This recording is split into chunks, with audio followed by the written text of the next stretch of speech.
Governor Tim Kaine is promoting the benefits of eco-driving. It's a comprehensive nationwide effort to save consumers money at the gas pump, reduce fuel use, and cut carbon dioxide emissions.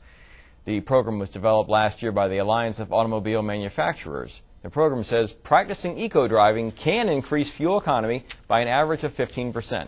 And joining us now to discuss eco-driving is Charles Torito, Senior Director of Communications for the Alliance of Automobile Manufacturers. Charles, thanks for joining us. Thanks for having me. Now, you all developed the program last year. Has the 15% increase in fuel economy been proven? Absolutely. In fact, some consumers have seen an even greater increase in their fuel economy, depending on how they drove before they started practicing eco-driving and how they drive after. Now, you'll have a website that we'll get to later, but on it are driving and maintenance tips. Let's start with some of the driving tips. First of all, what would you like to begin with? Sure. Some of them are very simple. Avoiding things like rapid starts and stops, doing things like rolling through traffic, trying to keep the vehicle moving at all times, and even other tips like using air conditioning at speeds above 40 miles per gallon instead of having the windows down. And then lastly, maintaining an optimum highway speed, trying to go the speed limit. Every 5 miles over 60 miles per gallon, or 60 miles per hour, is an extra 20 cents per gallon of gasoline. Why is that? Why is that so much? Why is it just the car is built to go 60 or what? Well, once you get over 60 miles per hour, the engine has to work that much harder. And the harder the engine needs to work, the more gas that it uses. And so observing the speed limit, not exceeding 60 miles per hour, can improve your fuel economy by as much as 25%, depending on how fast you drive.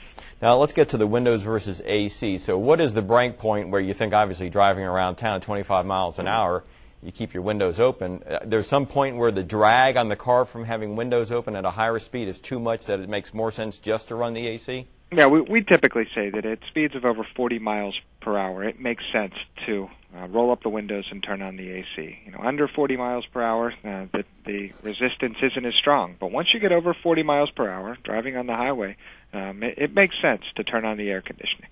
Also, the jackrabbit starts and stops. It's funny, I've been trying to do that. I'll look ahead and see that the light's turning red, so I'll just go ahead and lay off the gas. But it's funny that I'm sure we all used to do it a lot, and probably many of us still do, is you hit the green light and boom, you're off. And it's not really that good for the engine. I guess it's really expensive to really give it that gas right off the start, right? Yeah, not only with starting from a stoplight, but with slowing down.